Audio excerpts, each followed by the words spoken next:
Heather Smith and welcome to Cloud Stories, a podcast exploring the accounting and business apps community. Today is our monthly episode with Trent McLaren, which we've nicknamed The Buzz because my original title is very long. I've used some different editing software on this podcast, so let me know if it makes a difference at your end. The audio quality is always very important to me.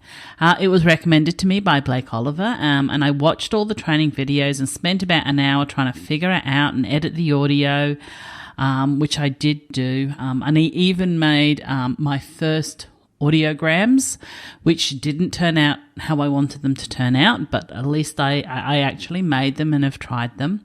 But in the interest of delivering this podcast today, I grabbed the audio from the new solution and then just pumped it and ran it through my old trustworthy editing software to finish it off. But I can see the new solution that Blake suggested to me will be good, and I'm sure next time I'll try the new editing tool again and I'll learn more again when I try it. But until that point, until I'm at that point of having confidence in it that I can get up and running and run it quickly through, then I'll wait until I do the switcheroo. Okay? So I'd also like to let you know that I have a strategic partnership with DiviPay, where Trent McLaren works, and with other solutions that may be mentioned in the podcast. You can read more about that at endorsementdisclosure.com, and you can see all my strategic partners at the top of my social media banners. Before I swiftly launch into our conversation, can I invite you to stay up to date with the curated content I'm sharing by signing up for the Accounting Apps newsletter available at heathersmithau.com. And finally, if you do like this podcast, it really helps us if you can leave a 5-star review or share it on an Instagram story or tell one other person who you think would find it beneficial. So, without further ado, I hope you enjoy our conversation, The Buzz, March 2022, and please get in contact with us and let us know what you think of it. Hello, Trent. Thanks for joining us on the Accounting, Innovation and Technology Buzz, current news, trends and insights on the Cloud Stories podcast. How are you going? I am very, very well, Heather. Things are good. They're busier than ever. The sun is shining, thankfully. It is not raining, which is good. How are you going? But how have you been doing from the floods? Flood-wise, we've been... our house where we live in the moment is fine. We live on a hill, thankfully, so the water just runs straight down and around. And I was actually in Hobart because my travel schedule is crazy at the moment. Look, I'm doing well, and as we referenced there, as you did briefly reference there, we both have incurred a lot of rain. For people listening in, we missed last month's episode because unfortunately we had some really terrible flooding. I think in about 3 days we had enough rain for a full year, which really impacted a lot of people. Fortunately, I'm high and dry, but it certainly took a lot out of us and took a lot out of my capacity to deal with things. So, yeah. And Hobart is the southernmost part of Australia, for those listening. It is part of the country. It's not a separate island by any means. We do consider them also Australian. I was down there at the time, so I couldn't land in the Gold Coast on my way back. I had to go to Sydney first, stay the night, and then fly back the next day because the Gold Coast landing strip runway was flooded. So the plane could not land. But I got home in the end, and by the time I got back, it's been fine ever since. So I kind of missed it a little bit, if I'm honest. Yeah, absolutely. I'm sitting here with my can of Aerogard, my trusty can of Aerogard, because now what we're getting is mosquitoes everywhere, and unfortunately we have two really bad viruses in the area, Ross River fever and another one which I'm not familiar with, but apparently it'll kill me. Oh, wow. Yeah, no, that's the one that's currently going around. So lots of mosquito repellent on at the moment. Jeez, okay, yeah, no, I was not across that. Jeez, I'm glad we caught up. Now I know. Okay, yeah, just the things there. So you don't have any other special news to share with us, Trent? Okay. So I do have a little bit of special news. So I announced that I was becoming the CEO of what started as a podcast, but as a business called From the Trenches. From the Trenches was started by Paul Meisner and David Boyer 5 years ago on Monday. That's how long it's been there. The funny story about From the Trenches is that I was the guy that was always getting antagonized every week because I was a techie working in accounting, and Paul used to love stripping me down for whatever I was going at the time. And we've come full circle. I'm now the CEO of that business, and we have a very big year ahead of us. We've got very big, large focus on both, here in Australia and abroad. So you'll see a lot more from me on different bits, whether it's online summits, different types of podcasts, improvements to the website. But ultimately, the mission is just shine a light on the problems in the industry and help that light come from practitioners working in practice. Again, what it says on the tin, it's from the trenches. But yeah, so that's been in my world. The question I get is this a full-time role? So I still live and breathe DiviPay like I normally do. From the trenches is what I do in my spare time, which somehow I have some of, which is great. So it overlaps, obviously, with some of the work I do at DiviPay, which is nice. But yeah, so that's been my news, and I officially started 16 days ago. Well, congratulations. Congratulations to David and to Paul and to you. And that's very excellent news from the trenches. And I'm a really big advocate of peers driving peers and peers resonating with peers. And you've always had a great way of surfacing that. And people bring in different skill sets into the industry. And I've always deeply respected you, and I think that they'll do really well having you on board as their CEO. So podcast, if you've not gone and listened to, go and listen to it. It does touch on a little bit Australian-centric and a little bit very newsworthy, but go and listen to that. But talking about podcasts, I just wanted to mention, I listened to a podcast the other day, which I like to share other content out there in the community that's worth listening to. And it was called Oh My Fraud. And it was by Greg Kite and Caleb Newquist. And the episode I listened to was about a guy who was in a very, very small town who volunteered as the pastor, volunteered as the treasurer for every single community thing, including the fire department. And of course, you know the story. He stole all their money. Oh, wow. But the spoiler alert is if they'd have done a simple background check, they would have identified that, very sadly, he actually killed his grandparents who had raised him since his dad died in a car crash. Was in jail for many years for that. So it's an interesting podcast to listen to, because it's kind of like, if you like that true crime and accounting, I sat and looked at it for months, and I finally turned it on. I was like, okay, yeah, no, I like this. This is a story. You could even probably listen to it in the car with your wife. Wow. That's whew, where's the TV show coming out? That sounds maybe that is the TV show we're going to get out of the accounting industry. Hey, and I also wanted to mention something that happened to me just in the last couple of weeks, which is, you come across these little productivity hacks, which was really cool. And it was Blake Oliver, who just always drives the industry forward in leaps and bounds. And he jumped on a Loom with me. Loom records you. So it uses asynchronous communication and it records you. But what he'd done was he'd written out the agenda and had it on one side, and then he did the recording, and then he just kind of went through the agenda and clicked off. He just checked off everything as he went through. So I had both him talking to me, but had the text sitting there, and then got everything in the email. And I was like, oh, I really like that. And so I'm a person who loves writing emails. I love writing. I know everyone doesn't, but I don't. But I was able to mix it up, and I sent that out, the email, but I voiced the email with the video. I added them together, put them out. And the response I had from people was just blown away, which was really great. And it only took me probably an extra 10 minutes to the email, but really good customer experience. And that's what we should be using our tools for. Well, just an experience in general. So back in my practice ignition days, and we'll come to that in a sec, but we were religiously using Loom to help educate customers. So when they said, how do I create a proposal with two different options for a particular scenario, there's one particular guy based in Kelowna. His name is Reed, absolute legend, beautiful mustache. If you know Reed and you're listening, you'll know who I'm talking about. But he was the Loom king. Like, he's done over 1,000 Loom videos. I think he got that badge the other day, and he would just do the recording, show the customer how to do it. But then it was really good for internal documentation as well. So I'm a huge fan. Every time I've had my sister apply for interviews where she works in customer success, and I said, hey, do you want to know how to level up this interview? Do a Loom for every single response as if you're giving it to the customer.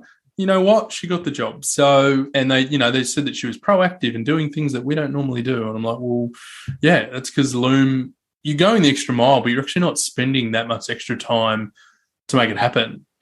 Yeah, you're just going so much further, and it actually makes it simpler, and you just kind of round it all up.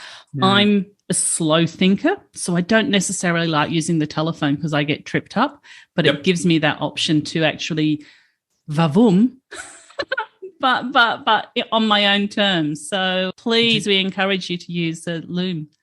You know what else that I actually used on the back of it, one of the chats we had, which was Tango.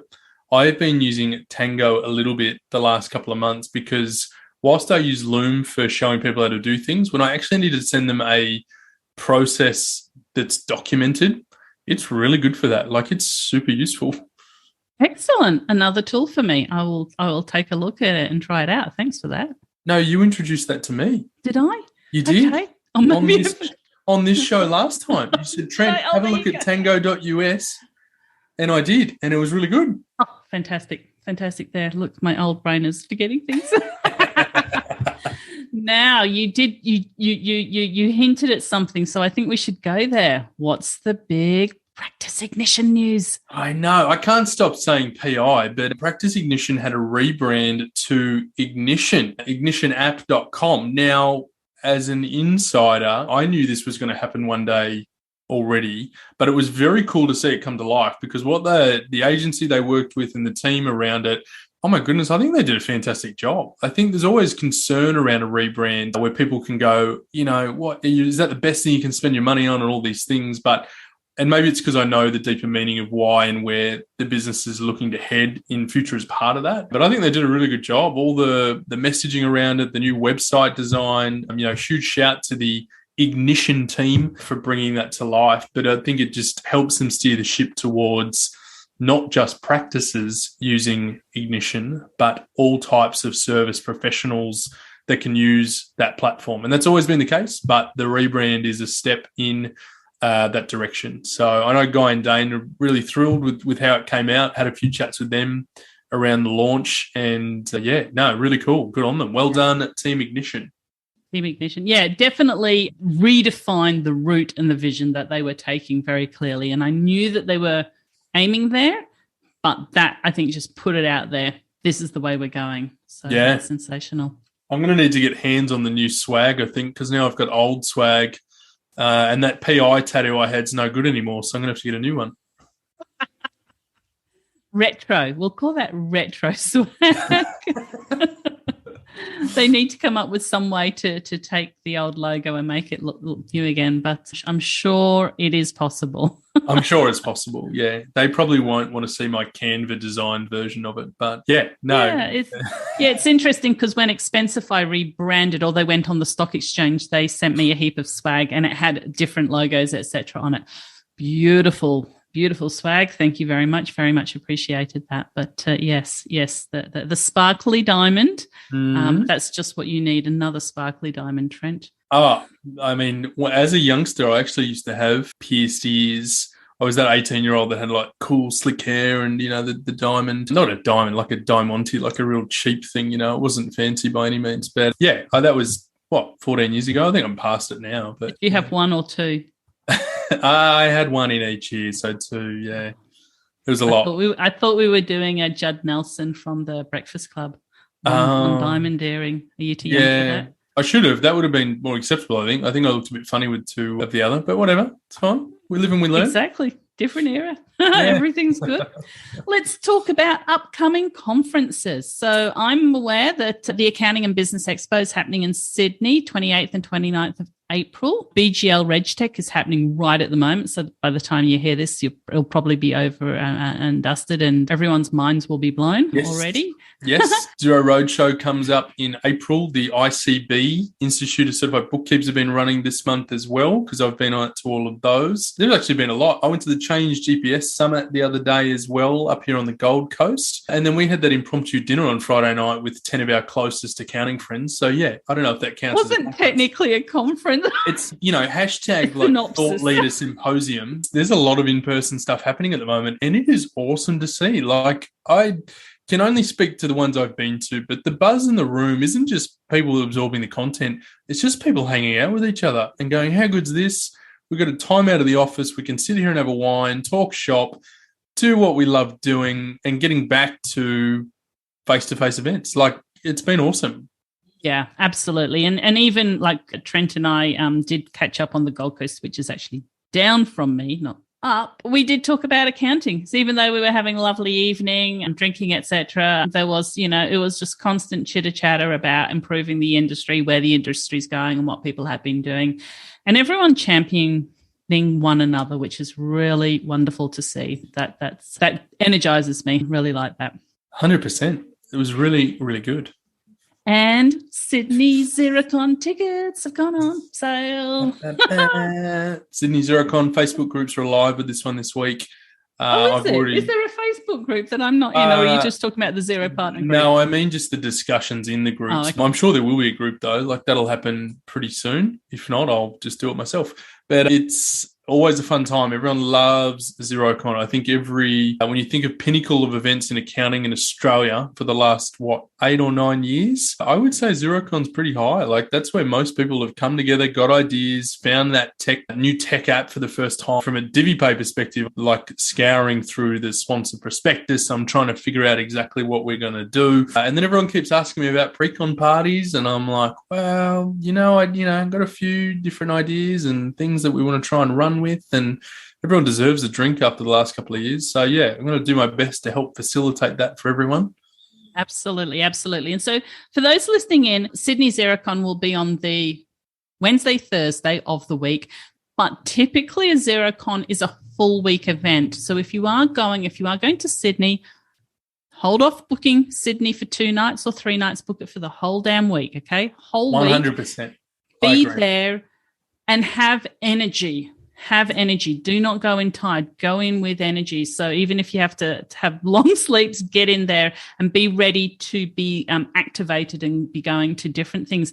Even if it's a catch up with 5 people, do that, because there's lots of opportunities to connect and reconnect with people at these things, and definitely drive business. Do you have any tips on what would be some tips that you'd have, just, briefly for people who are looking at booking and going to Xerocon? Yeah, so I mean, booking the week's always the first smart one, because there's so many different breakfast events, the day before events, the day before events. Like, it's just a full after parties, pre-con parties. Basically, there's lots of food and wine and beer available to any accountant that wants it when they go to Xerocon. But I guess my old tips used to be like, make a plan and decide what you're going for. Like, what are you trying to get out of it? Mm. Some people, they just want to network and find other people to bounce ideas off. Some people are going to solve some tech problems, and then other people are just going to have a good time. And I think more people are going to have a good time would be my thought this year, because we've all spent the last couple of years cooped up in our house. And I think this is a good sign of normality that we're all trying to experience again. Yeah, so absolutely. I think, whether you're going for fun or for practical, just know why you're going, and that will help you justify being there and taking the week off. Yeah, absolutely. And if you do buy a ticket, buy the gala ticket, the final party ticket, because you will never be able to get one unless you buy it as you buy the ticket, and they are in hot demand. And even if you get it and you don't want to go, you'll always be able to sell it. Those gala tickets are super fun, right? I've seen circus tents that have been done inside conference centers, dodgem cars, live rock music. It really is like a music festival for accountants with everything you can think of. So, or a carnival, I should say, an accounting carnival. Coachella. Yeah. I try not to say that because of the association with drug abuse, but at Xerocon. I'm so naive, I had no idea that was such a computer. Apologies for my naivety yet again on the show. So obviously that's not your crowd, which is we knew that already, I think. So let's talk about DiviPay. As people know, I do work with you and support you in DiviPay, but you have released a couple of new articles, resources that I did want to touch on. So would you like to take that away, Trent? 100%. So the first thing on our list is the finance automation assessment. So what we've been doing of late is pulling resources between CFOs and CFO roundtables to help other CFOs determine, where do you sit amongst the rest of your peers in your industry or the rest of the community. So when you look at the automation assessment, it'll go through and ask you a bunch of questions. One of those questions might be something like, what areas of your finance function have you already automated? But then we'll look at the things that you haven't done, different areas that you're exploring. We were able to determine the confidence that CFOs had when it came to business spending throughout the year. There's a really, really, really cool report that was generated on the back of not only these results, but the roundtables that we've been operating with our CFO and accounting community. So I think in the past, I definitely have made comment on when brands do reports and things like that. And I'm very happy to say that this report is actually full of practical insights coming from the CFO, and that one of the answers wasn't that I needed DiviPay from all the because this is my gripe when it comes to marketing, is that you read a report and it's like, oh, everyone really wanted an online portal. And I'm like, there's no way in hell that they use those words to describe that answer for that question. So anyway, it's really good. There's some really good statistics and points in there. It's very focused on that Australian CFO and accounting community. You can check that out. I think it'll be in the show notes. Yeah, in the show notes. It'll be in the show notes. Yeah, yes. Check it out. Absolutely. Have a look. Tweet it and let me know what you think, I guess. Yeah, absolutely. And I do encourage people to get involved with roundtables if there is the opportunity, because they are a really wonderful learning experience. And I know that I lined up a few people to go on that roundtable, and they just were so positive and energized afterwards, and they were posting about it on LinkedIn, that as well as meeting people, learning about various things. So it is a really great way to connect and surface information and drive the industry forward. So thank you for sharing that. No, you're welcome. I mean, to be fair, the credit goes to the DiviPay team for pulling that together. I didn't spend a lot of time actually building it. I spent a lot of time reading it and working post it releasing to check it all out. But yeah, huge credit to the DiviPay team for pulling that all in. Absolutely. Thank you. Thank you to the team. So what also happened just recently was Xero released a State of the Australian Accounting and Bookkeeping Industry report. And I love these reports because they're full of data. They're absolute pure data, and they're surfacing it. Now, it's a little hard to find. So if you Google, despite pandemic disruption, the advisory industry is ready for growth. That's a blog article that Joseph Lyons, the general manager, is that his title? General Manager of Australia, that's his title. Yeah, I would have just he said wrote Australian country manager, probably Australian country manager. He wrote that. If you Google that, or if you go on the Xero media releases page, it's there. And if you click, you have to click through, and then you have to click through to get the PDF. The PDF doesn't have its own landing page. Okay, so from this report, here are a few of the highlights. We just wanted to touch on them because I think it's really good to see what the highlights are and see where you're placing them. So over 90% of advisors surveyed reported at least one positive impact from the pandemic. This included new ways of working, offering new services, and changing client attitudes to technological adoption. I mean, I'm not surprised, and that's largely because we've had to shift from working in an office to working from home for nearly 2 years. Like, depending on who you are, like I've pretty much been working remotely for nearly 3 years now, considering when it started to where we are today. And there's positives to that. I think also there's some people that, wouldn't have seen a positive to that remote working piece, but it definitely provides new opportunities in all sorts. Because now that we're remote working, we've got to deal with remote team management. We then might start looking at different softwares for that, or we're trying to get more advice on how to do that better. All of those things can end up in revenue for someone. Sometimes that's the accountant, sometimes that's a management consultant, or just consultants in general. So it's no surprise that there's been a positive impact for the people that reap the reward, if that makes sense. Like, they're best placed to help solve those problems for people. Absolutely. So 76% of respondents felt confident they have taken the right measure to protect their practice and clients against ongoing financial impacts of COVID-19. So 76%. So that actually means 24% don't feel confident they've taken the right measures, which is, I guess that worries me a little bit more than the 76% who feel that they are confident about that. Yeah, I'm just reading it to get a better grasp on it. I guess, like, if you think about, and this is for Australia, every country's had different new impacts that they had to adapt to, right? So I know for Australian accountants and bookkeepers, they had to get across all the new government grants, the new schemes. They had to understand what was beneficial for the client when they were, and who was going to be able to get access to that. That's not been the case in all countries. From what I've seen, like every country in the accountant played a different role in that sense. But I think for accountants and bookkeepers in Australia, they couldn't have not played a role, because some of these clients is, begging for help, begging for support, cash flows stopped and turned off. The first person they're going to turn to is their financial advisor or their business advisor in that sense. So I'm glad that people feel confident they've done the right thing. I think there's time to tell still to see how well we've all done. I think we've all been lifted up by these schemes and programs to help keep businesses alive. So yeah, it's going to be interesting. Yeah, absolutely. Yeah, we'll see how it all pans out. So more than 3 in 5 advisors surveyed influence the software decisions of their clients. And these advisors had 40% more small business clients. So that's interesting. So 3 in 5 are influencing the software decision, and they typically had 40% more small business clients.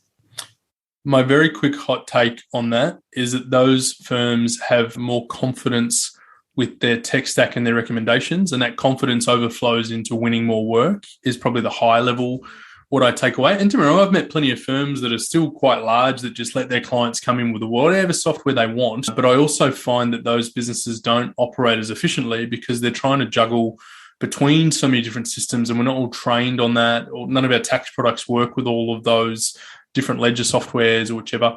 For DiviPay, good example, we partner with accountants. We get a lot of accountants that will introduce DiviPay to their client, and this can happen like 4 or 5 times a day at the moment. Like, it's crazy bananas. And that isn't because business owners are looking for that stuff, but accountants and bookkeepers can qualify and understand when and who is the good fit for that piece of technology. So yeah, that's my hot tip. It makes me happy. Makes me good. Happy. Great. Yeah. I mean, you're a hype girl for apps, I guess. So it makes me happy that they're doing that, because I do think it stabilizes what they're doing. They're not being completely driven by compliance deadlines, which I do not think is sustainable. It's just something one of those, extra. It's one of those ones, isn't it? It's one of those ones. So the typical advisor is likely to play the dual role of business owner and small business advisor, with 65% of respondents owning their own business. So that's interesting, 65. So it suggests that the business is responding were actually smaller level, and then 18% being at director or partner level. Yeah, fair enough. Well, that's typical advisor. Yeah, and look, I mean, if the advisor, the only interesting piece around that is I meet so many accountants and bookkeepers that generally can do a good job advising their client, but they don't do as good a job advising themselves. Right? You sit down, you talk through all the problems they've got in the business, whether it's workflow, capacity, hiring, retaining talent, all that stuff. And I say, well, what advice would you have given your client? And they lay it all out for me. I'm like, cool. I need you to now tell yourself, if you were looking at your own problems, what would you tell yourself? What answer would you give? Because that's what is it? The builder with a terrible house. Cobbler's shoes. Yeah, cobbler's shoes. That the cobbler's children has the worst shoes. Yeah. And if you are a practice, there are a number of opportunities to lean on. There's a number of coaches out there. We spent the evening last week with Sharon McClafferty from Slipstream Coaching, which is a really solid coaching firm for accounting practices that has a lot of success. Might be worth exploring further. So let me skip one and go to, this is the one that interested me, that traditional accounting and bookkeeping services still dominate, but other services are also popular. Advisory offered by 59% of people, and 66% are implementing accounting software. So I'm really excited to see that 59% feel that they are embracing advisory services, whatever means and shape that is. That's great news, I think. Well, I don't know. In my mind, like advisory could still be tax advisory, if you know what I mean. Like it's just another form of advice in that sense. But I think what I've learned in my travels around the world, tax deadlines and compliance drives all businesses. It's how it drives all the workflows, because that's what keeps every client walking in the door, is the fact that they have an obligation to the government or whoever it is. I think what the accountant decides to do with that client outside of the compliance, whether it's, again, hey, you should check out new software, we should talk about cash flow, we should help you plan for the future in terms of, you're going to buy that bigger house, you want to hire 10 staff, you want to buy that factory. All of that should be in discussion with the accountant, and that should be on a regular basis. It's not once a year. If you're only chatting to your accountant once a year and your bookkeeper, your bookkeeper's obviously a lot more regular, but like you're not getting the advice that you totally could for someone that has a vested interest in you succeeding. Because if you succeed, they'll probably get more money, as in the accountant. They will make more money if you're doing well. If you're not doing well and you go bankrupt, then you're no longer that client of that firm. So in my mind, it's every accountant and bookkeeper's responsibility to help keep their business clients in business, because that's what keeps the money flowing through the door. Yeah, absolutely. Keep them building a sustainable business. And that may be through advisory or tax compliance advisory, which I think is just more than applying the legislation, and it's taking that one step, more than one step further. Sensational. So maybe we'll skip over the last few there, but it was an interesting report, and maybe people can go and have a look at it, unless there's another one that you want to jump on, Trent. No, you okay? No, I'm all good. Let's just move to some new releases. So one that did come across my desk, I'm hearing a little bit more about FreshBooks in Australia. So Xerocon for FreshBooks, Xerocon, which is a Google Sheets solution, a solution that connects your Google Sheets to your general ledger, has now got a connector between Google Sheets and FreshBooks, and it shares data bidirectionally. I've never heard the word bidirectionally. So it allows you to upload data in bulk, create custom reports, and export these items directly from Google Sheets.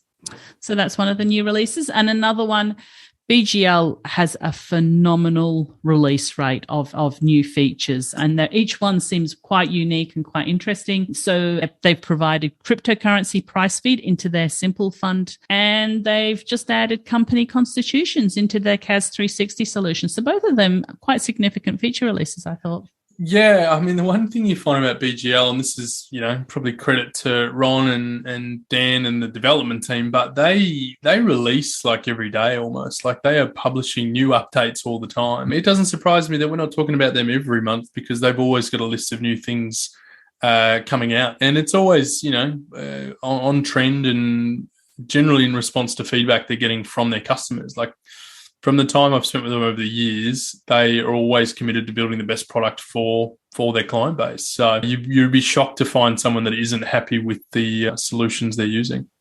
Yeah, absolutely. Yeah, absolutely. Absolutely. They definitely release products very fast. And I think it's really good to be aware, spend that micro learning and learn about the new solutions they've got out. I just threw in here, it was an article up on Forbes, Are Niche Apps the Way of the Future? Talking about, it was written by Michael Astricchio, CEO at Cinder, talking about two trends currently happening in the world of app development. First, super apps, which is encompassing everything.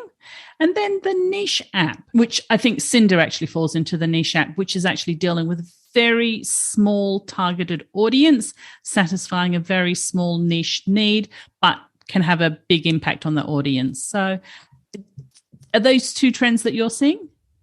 I would say yes, because when you think about, you say Xero as a platform, right? You think about where they started, no payroll, no inventory, no quoting, like we're talking very early days. And then you get companies like Quotient, came out of nowhere to build a quoting solution connected to Xero. There was it PayCycle was the acquisition they made out of New Zealand. That's correct. Yeah, now Carbon. All of these things had to start somewhere, and the niche was the fact that there was missing functionality. So when you think about, well, what else am I having a problem with, or what else do I want to solve in my, thing, like if I'm doing it manually, if it's paper-based, if it's Excel-based, if it's whichever, generally it's a decent idea that someone's happy to pay for. My only concern with niche apps is how they grow their valuation, because if it's a really niched, like, is it a feature or is it a product? If it's a feature, it probably needs to live in the platform. But if it's got legs and it has the room to expand and add value, the challenge you then find is the overlap. When does it start to overlap with a Xero or another product? And when am I then choosing to go, well, I'm going to use Xero and whatever the niche app is, and where's the cutoff point? Ultimately, everything gobbles up into one. Like, I think that's the long-term play here that we are starting to see, is that it all becomes back to all in one.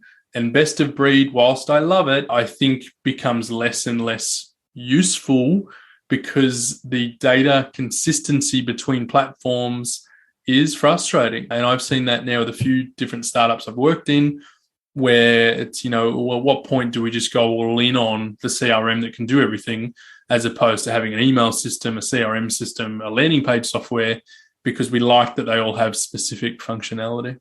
Yeah. No, I completely hear you and agree with that. And I can understand, as a developer, it seems a lot easier to tackle developing something small and niche, because and maybe that whole thing is actually a learning journey for you until you do something else. I think ultimately it just depends on the addressable market and where they grow from there. Like, that's what I kind of alluded to. It's like, is it a feature or is it a product? Is it a platform? Like, what does it become in future? And it's just because outside of that, if you've got good product market fit, it's just marketing and distribution is your next challenge. And that's where you'll either need funding or the right people on board to help get the word out far and wide. All business is innovation and marketing, hey? Yes. You can guess which one I am, can't you? Oh, yeah. So as we listen to Peter Drucker and think, never doesn't like accountants. But yes, you're the king of marketing. So, Trent, any other news or anything else that we should know about or talk about that might be interesting to the account tech lovers out? I think there's a launch, right? We talked about events and things. There's a launch for account techs coming up. Yes, I think that's coming up in middle of next month. Sydney is launching. I'm not sure if that was a secret launch, but it's no longer a secret launch. I mean, if you've been invited, I'll see you there. But if you haven't, well, I apologise. I've been invited, and I hope everyone else has been invited. But yes, there is the Accountex Sydney launch in the middle of next month, which is quite exciting. But the actual conference will happen in 2023. Yes. It is, which is, if anyone that's been overseas before and seen this, it's exciting time. So, good on them. Well done. Welcome to Australia, Accountex. I look forward to seeing more of how that unfolds. Outside of that, no real news other than I'm on the road again for my 16th flight next week. I am already at Virgin Gold, which means I get into the lounge, which is pretty fun, except it means I'm just traveling and hanging out in the lounge all the time. But no real news for me. Just keeping it real. Have to get some Divi Pay velocity points, hey? Get the partnership programs going. And I guess in terms of partnership programs, both Xero and Anature announced partnership programs with Qantas points. So that did happen.